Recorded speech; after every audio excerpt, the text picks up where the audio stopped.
Dad is forcing me to take spoiled stepsister with me on the honeymoon, and he thinks I'm bluffing that I'm never going to speak to him again. Now bye-bye toxic dad.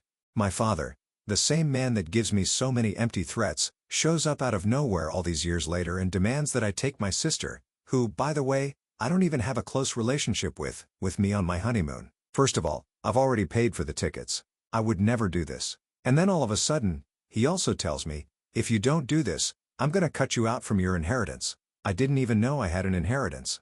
My mom, Charlene, always told me that being a girl is not a disappointment, but a blessing. Even though, somewhere in the recesses of my mind, I acknowledge the truth of her words, I can't stop feeling like I'm one of the world's greatest disappointments because as long as my father, Steve, was concerned, that's exactly what I am. For as long as my father has lived, he wanted a son, an heir to carry his name, you know.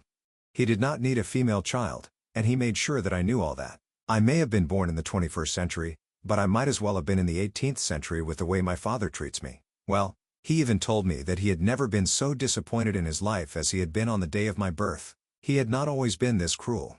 In my earlier years, he had an actual interest in me. He would take me to sports games hoping that I might develop an interest in male pursuits because to him, the only thing that could make him forgive having a girl child is if a said girl child acts like a boy. Well, unfortunately for him, I was a girly girl, as girl as I could get. Rather than football or wrestling, I preferred playing with dolls, reading novels and poems, dancing ballet, baking, and those kind of things. So, this irritated my father so much, and he started comparing me to my male cousins. He would disparage me and command me to be more like my cousins. He soon became increasingly critical, finding fault with every single thing that I did. He yelled at me for minor infractions, doing everything to make me feel small and insignificant, and most times, I ended up in tears. Because, I did not make myself.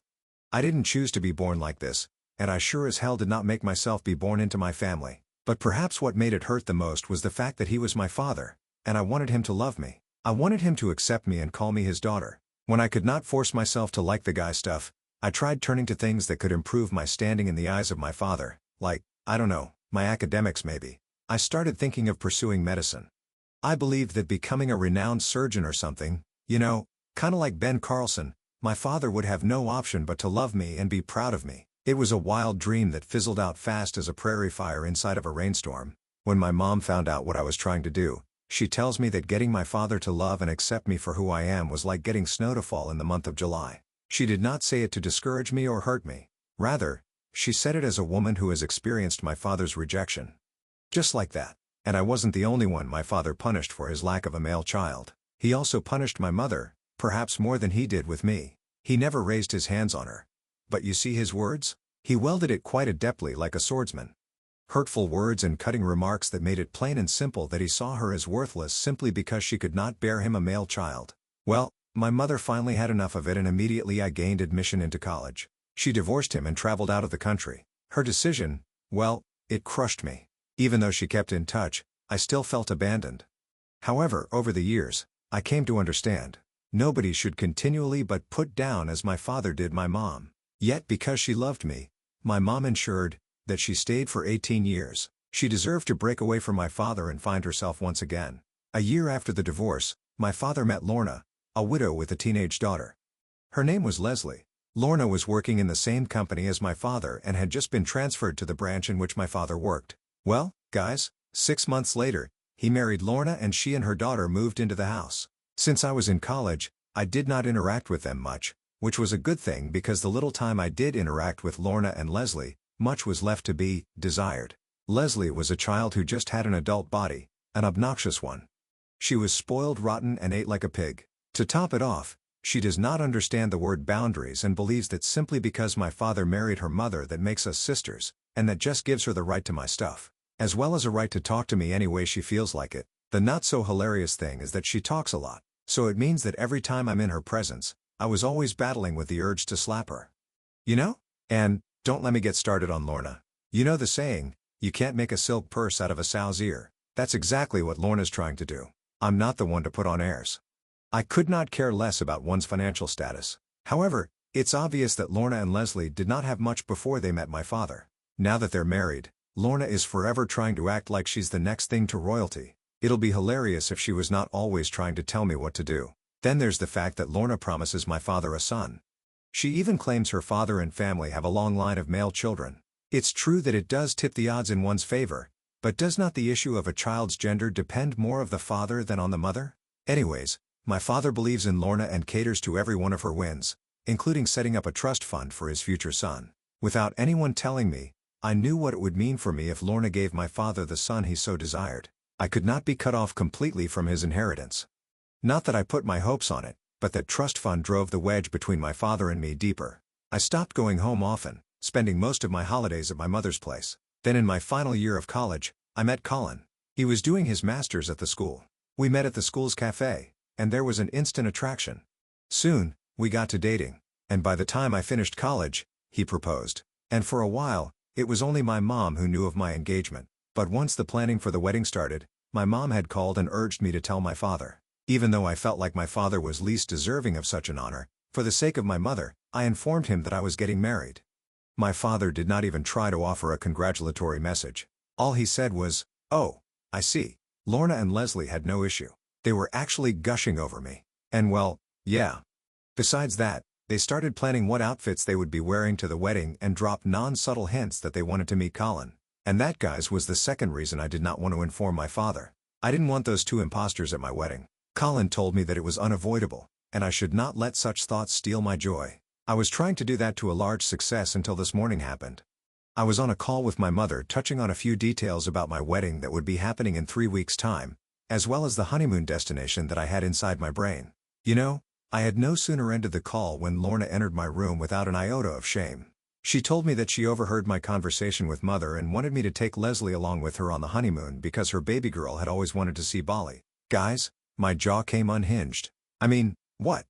What do you mean that I should take your daughter along with you to Bali on honeymoon of mine? I'm not even taking my own mother, yet you expect no. No, no. You demand that I should take your spoiled, disrespectful daughter along with me? I told her that even in her wildest imagination, I was never going to be able to do that. Guys, do you know what she said about that? She said that we would see about it. And then she stormed out of my room, and nobody needs to tell me what she had in mind. She was going to get my father involved. And it was all going to get messy. A few weeks ago, Lorna had announced that she was pregnant. And ever since then, Lorna could as well be a goddess. In a bid to save myself from such an emotional trauma, I'm half in the mind just to take Leslie along. I mean, it's just for a few days and I won't have to listen to the hateful things my father is sure to dispute. Yet even as I write this, I can't help but feel disgruntled. You know, left to me, she and her stupid daughter won't even be attending my wedding. Update number 1. 3 days later. Hello, everyone. It's been 2 days since I shared the story of my life. And since then, you have all been supportive. In just this short time, I received an influx of advice from you guys, and I could not be more grateful. Like most of you advised, I stood by my decision, refusing to let Lorna bully me into something I was uncomfortable with. And just like I expected, when she saw that I would not change my mind, she informed my father about it. My father called me this morning and commanded that I take Leslie with me on my honeymoon. Well, when I refused, he gave me the most outrageous threat I've ever heard. He told me that if I did not take Leslie with me on my honeymoon, he would simply disown me. Now, you guys, when he said that, I did not know if I should actually just laugh or, I don't know, maybe just walk out on him or something. In the first place, I had no hope whatsoever placed on his inheritance. And after over 22 years of trying to earn my father's love, I've come to terms with the fact that my father, he would never look upon me as a parent should, his child. However, I have never in a 1,000,000 years expected that my father would ever be so cruel that he would threaten to actually disown me. And for what? His codfish of a wife and her irritating daughter? It's my wedding. My honeymoon. It would perhaps be understandable if Leslie had been a boy, but Leslie is a female. Yet, putting her happiness over mine, how could he? I haven't told Colin about this yet. I know I should. But I'd say a part of me feels like he would be willing to sacrifice for my own sake and agree to bringing Leslie along on our honeymoon. But I don't want him to be considerate. He loves me, and he would do anything to make me happy, and that's why I love him. But this is a battle I just can't lose. Whatever decision I would make would be the turning point in my life regarding my father and his family. I'm angry enough that I want to tell him to go to hell. But a part of me is hesitant, wanting to obey and just get it all over with. If I refuse and he disowns me, it means that I will no longer have to contact with him at all. He may not love me and might never even accept me as he ought to.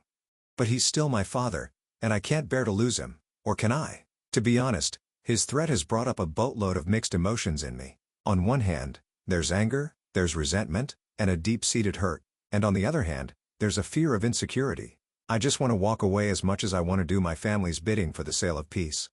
However, there is one thing I'm certain of, and that's the fact that this altercation is forcing me to confront the reality of my relationship with my father. He's a toxic, selfish man who enjoys bullying people. If I give him this ground, I feel like I would be signing my life over to him. If only my mind was not so muddled. Update number 2. 4 days later. Oh, hey, guys. So it's me again and here I am. Thanks for staying with me. You did not judge me. Instead, you understood and sympathized with me. You know, I'm grateful. I've not exactly given my father or Lorna my answer. Since it's been 3 days since my father first made the threat, they're probably thinking that I've caved in and done as they've demanded. My father sure does not hesitate to remind me of what would happen if I was just thinking of going on my honeymoon without Leslie in tow. What they did not know was that regardless of the threat, I still didn't think that I would be taking Leslie along with me on my honeymoon. However, I spoke to Colin about it, and as many of you advised me to do, even though he wanted to agree for a peace sake, he understood that my father was outright being manipulative, and we could not afford to give in to his cruel manipulation. That's no way to start our love catering to whatever thing my father desires. He suggested that I talk to my mom about it, and you know, I agreed. So the next day, which was this morning, we called my mom on Skype. I explained everything to her, and guys, you don't want to see how mad my mom got. She got red in the face, and then she cussed my father so hard that she would give a sailor a run for the money. She told me that his inheritance could burn in hell.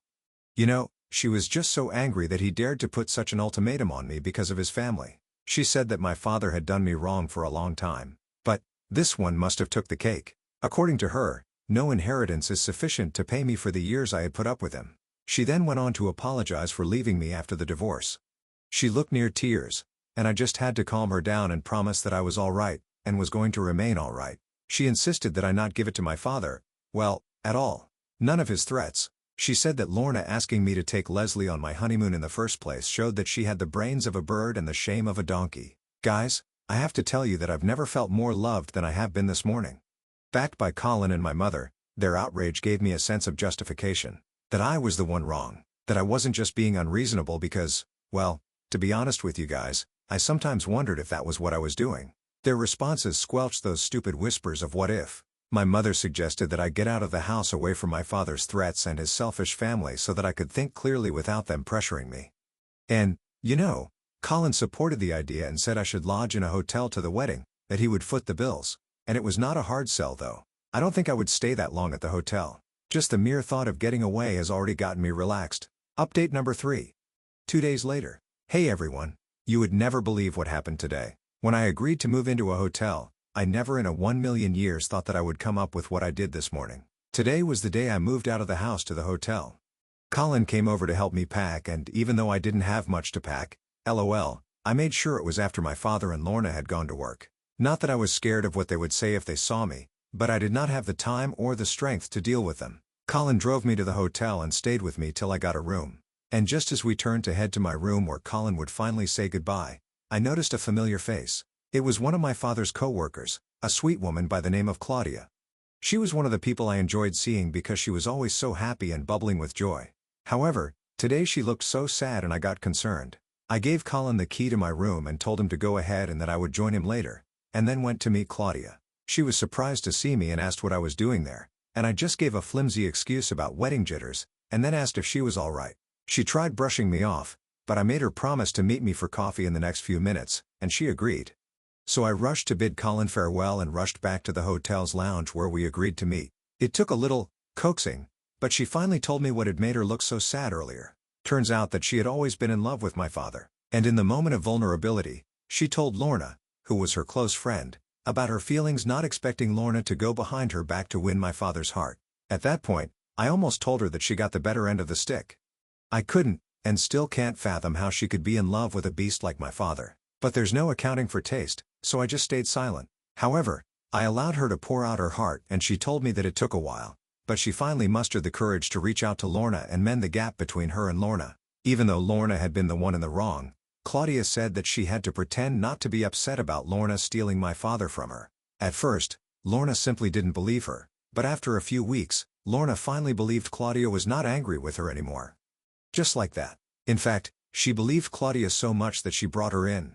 Confidence. Slowly, Lorna shared with Claudia how she married my father because of the money, and how she planned on divorcing him as soon as he gets what she wants. Claudia told me that Lorna had told her that though it was true, Lorna was pregnant with the baby boy, Steve was not the father. According to Claudia, Lorna had a lover by the name of Kylie before she married my father. But rather than just cutting things off with Kylie, when she married my father, she continued with the affair. She revealed that Lorna was in love with Kylie and not my father. And yes, Kylie is the father of Lorna's baby. Because of my father's ecstasy at the thought of having a son at last, when Lorna asked that she be made the sole trustee of the trust fund my father had set up for the baby, he did not even refuse. Can you believe that? Claudia told me that Lorna had also convinced my father to transfer most of his major assets as well as most of his money to the trust fund. Unable to handle the deception any longer, Claudia ran to the hotel to decide what to do with the things Lorna had told her. Guys, I couldn't believe what my little ears were hearing. To think these are the people for whom he is ready and disowning me for. As I write this, I can't help but wonder about how twisted karma is. I don't know what to do with the evidence I've gathered yet, but one thing I do know is that seeing the look on my father's face when he learns of this is something that I cannot pass up on. So, I'll let you know how that goes. Update number 4. 4 days later. Hey, guys. This little bowl of gumbo would have been crazier without all of you, Colin and my mother being by my side. For that, I just want to say, deeply from the bottom of my heart, thank you. I mean, I really mean it. Thank you. So it's been 3 days since Claudia offloaded on me the information that is sure to change my father's life. Sheesh. This has the makings of a Telemundo. Except when it's your life, it's more dramatic and unbelievable than in the movies even. After her confession, I thanked Claudia for trusting me with everything, and I promised to be in touch. I knew that I needed the input of the 2 most important people in my life before deciding what to do with what I had learned. So the next day, I went over to Colin's house and he asked what I was doing away from the hotel so soon. I told him that I had something important to tell him and my mom. We got my mom on Skype, and as precisely as I could, I told her everything Claudia had told me. Guys, you won't believe what my mother did. She laughed and laughed so hard that she almost tumbled from her chair even. And at that point, I was scared Colin would realize what a nutcase my family was and simply call off the entire wedding. But the crazy man did not only sit back watching my mom in amusement, he still wanted to marry me. It takes a crazy person to love another crazy person, you know? And I'm so glad he's mine. I know I'm not here to talk about Colin, but I just could not help myself. So back to my conversation with Colin and my mom. Just when my mom caught her breath, she muttered out loud how mom and, my father married someone worse than himself, and she broke out into laughter. Finally, after taking 30 minutes to laugh, she asked me what I planned on doing, and I told her that there was nothing to do but dump the information on my father in an act that, what I would say is revenge. Because whatever inheritance we had been counting on would definitely be in that trust fund. Steve had set up for Lorna's baby, and the one that he thinks is his, but is actually for her lover. Now that I'm writing this, I realize just how hilarious this whole situation really is. I don't blame my mom for laughing as hard as she did. Colin and my mother agreed that my father deserved to have this one pulled on him, and I would be the courier that would deliver the news straight to my father. I messaged Claudia and asked if she was willing to help me pull off what I had in mind, and she agreed. So guys, yesterday, I went to see Steve in his office and surprisingly Lorna and Leslie were in. I told him that I had made my decision and would not be taking Leslie with me on my honeymoon. Without blinking, he told me that he disowns me. I stopped him mid-sentence and told him that I was the one who was doing the disowning. I let him have a piece of my mind, and I told him that he was toxic, and he was manipulative, and that I would not wish his fatherhood on my worst enemy. He got spitting mad and shouted at me to get out of his office. I told him that I would after I gave him my parting gift. Just then, Claudia entered and gave him the printed evidence of her chats with Lorna. When Lorna saw it, she shot Claudia a death glare, dragged Leslie up, and headed out while throwing her over the shoulders that she was filing for a divorce. Guys, I stayed back for a few seconds just to see my father realize that he had indeed lost everything after I walked out feeling lighter than I ever had. Final update, 10 days later. Hey guys, it's me. I just want to let you know how grateful I am for your consistent support and advice through it all. You probably thought that you would not see me here again. Right? So, not after my last post, but I still have some updates to give you. I should have done it earlier, but the past few days have left me really busy. First on the list, that is, I'm finally married to the love of my life. The wedding took place 2 days ago, and it was everything my teenage self dreamt of and more. Most of all, I'm just excited to be starting a new life with this man. I'm not scared about starting a family with him because I know that he would love our children, both Burleys and girls, with every little bit of love in his heart. And I'm currently on my honeymoon without any Leslie in tow, and I'm happy to announce that, lol. Talking about Leslie, the last I heard of her and her mother was that they had kicked Steve out of his house. Well, technically, it was no longer his house. That foolish man had also signed the house over to Lorna and Leslie. And when I heard that, I could only shake my head in disbelief. I mean, how stupid could this man be? All because that woman was supposedly carrying his son. I mean, that's it. He threw his sense of